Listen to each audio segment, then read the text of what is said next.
strabisme, symptômes et traitements. Il est normal que les yeux des nouveau-nés soient parfois décalés. Si cela persiste après l'âge de 4 mois, il peut s'agir d'un strabisme.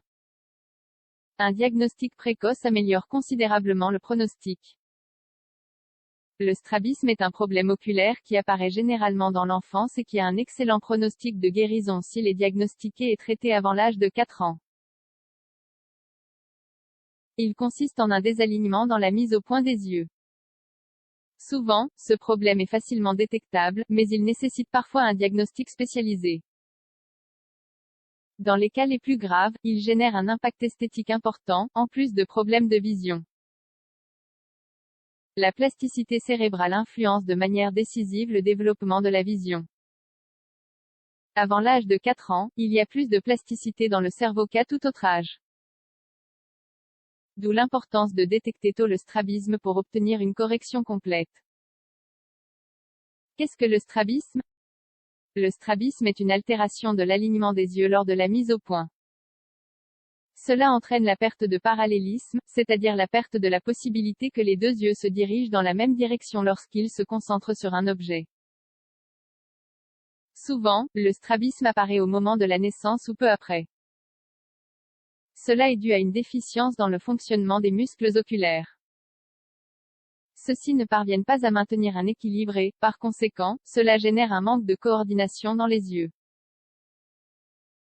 Parfois, le strabisme est constant et ne présente pas de variation majeure.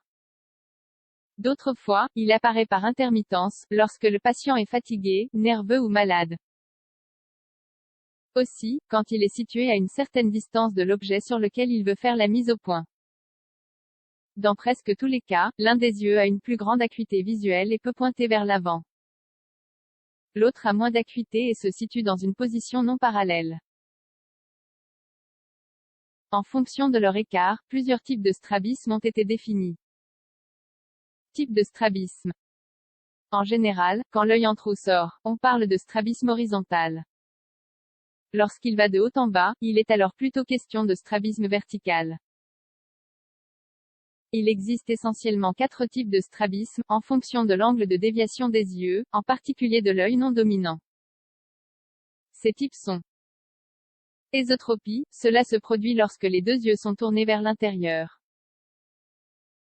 C'est accommodant, si cela se produit lorsque le patient effectue la focalisation et c'est un effort non accommodant, s'il est constant. Exotropie. Les yeux sont tournés vers l'extérieur.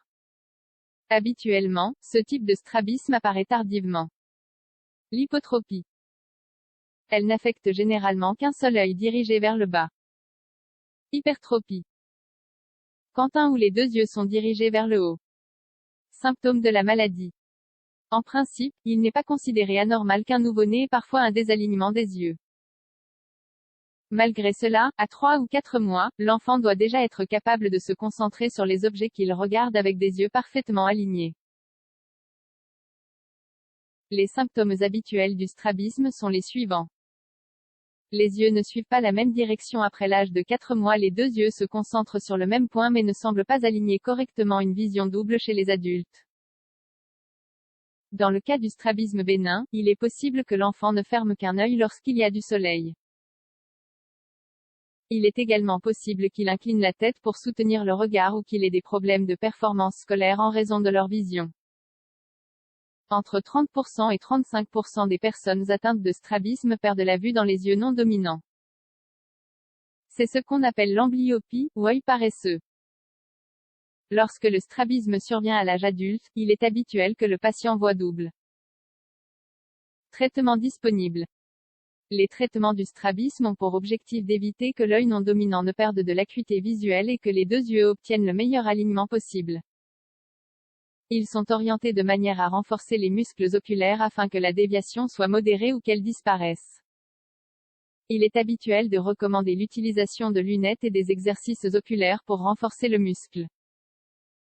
En cas d'amblyopie, le traitement indiqué est l'occlusion totale. Cela signifie placer un patch sur l'œil dominant pour forcer l'autre à augmenter son acuité. Dans les cas les plus graves, le traitement de choix est la chirurgie.